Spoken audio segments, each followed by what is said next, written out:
안녕하세요. 연금술사 김성일TV 김성일입니다. 오늘은 많은 분들이 질문해 주시는 것 중에 하나고 저희 그 리치고 앱에 또 이런 질문이 왔어요. 그래서 연금저축 계좌에 그 투자 포트폴리오 가져가시잖아요. 거기서 한국형 주식 ETF를 하는 게 나으냐, 신흥국을 하는 게 나으냐 이런 질문이 있으셔가지고 이제 답변을 준비를 해봤고요. 리치고 앱에 보시면 여기 리치고 샵투자라고 나온 게 일반 계좌용, 그 다음에 연금저축이라고 나온 게 연금저축용 포트폴리오입니다. 두 개가 포트폴리오가 좀 달라서 이렇게 따로 상품을 나눠놓은 거고 보시면 이제 나머지는 동일해요. 미국, 그 다음에 뭐 채권형 동일하죠. 골드, 현금성 자산도 동일한데 여기는 일반 계좌용은 한국 주식 ETF가 들어가 있고요. 연금저축에는 신흥국이 들어있어요. 그래서 이거 왜 이렇게 했냐부터 여기도 한국 주식 하는 게 더 좋은 거 아니냐 뭐 이런 질문들이 있으셔가지고 답변을 준비를 해봤고요.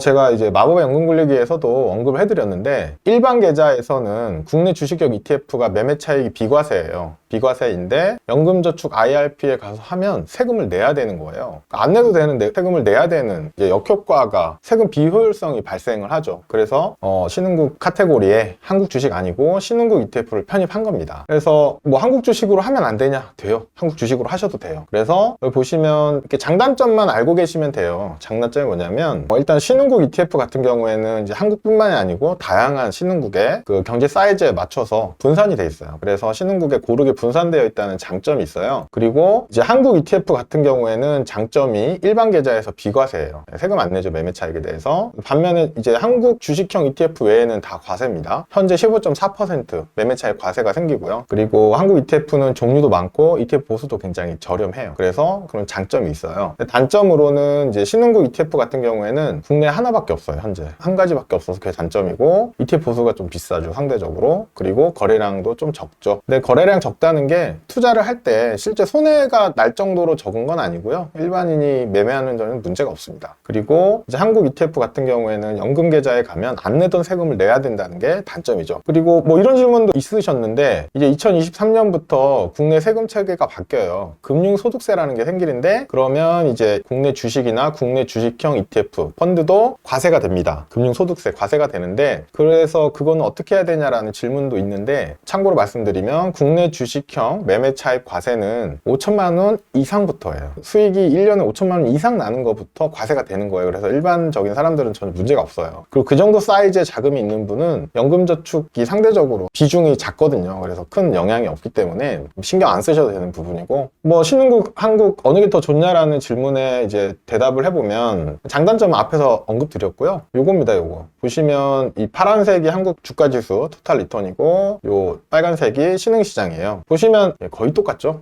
지난 20년간, 최소한 지난 20년간은 거의 똑같이 움직였다. 신흥국 오를 때 한국도 오르고 빠질 때 같이 빠지고 이렇게 해서 보시면 될 것 같고, 그럼 뭐 미래에도 이거 똑같냐? 그건 장담할 수 없습니다. 그래서 미래를 완벽하게 예측하는 건 불가능하기 때문에 장담할 수 없지만 글로벌 시장에서, 특히 주식 시장에서는 한국의 위치가 신흥국에 머물 가능성이 꽤 높다.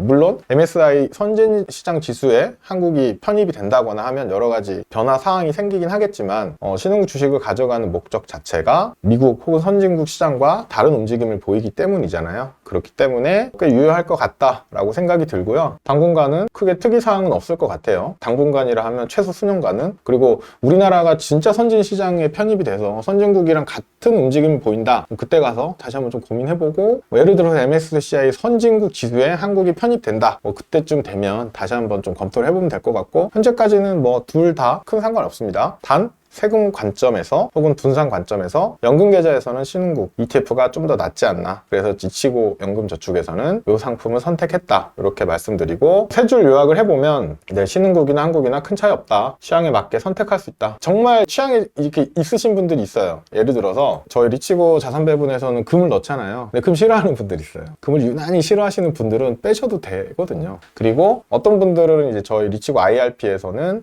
리치 상품을 넣거든요. 근데 자기 부동산은 안 하고 싶다, 왜냐면 집이 있기 때문에, 뭐 이런 식의 컨셉을 갖고 계신 분들도 있어요. 그 리츠 상품 안 하고 IF 운용하시는 분들도 있어서, 근데 그런 한두 가지 상품 자산군이 빠지는 거에 대해서 크게 임팩을 받지는 않아요. 일단 분산이 잘 되어 있기 때문에. 뭐 그렇지만 저희는 그런 6가지 자산군을 추천드리고, 핵심은 뭐냐면 이제 적절히 분산하고 꾸준히 리밸런싱 하는 게 더 중요하다 라고 생각이 듭니다.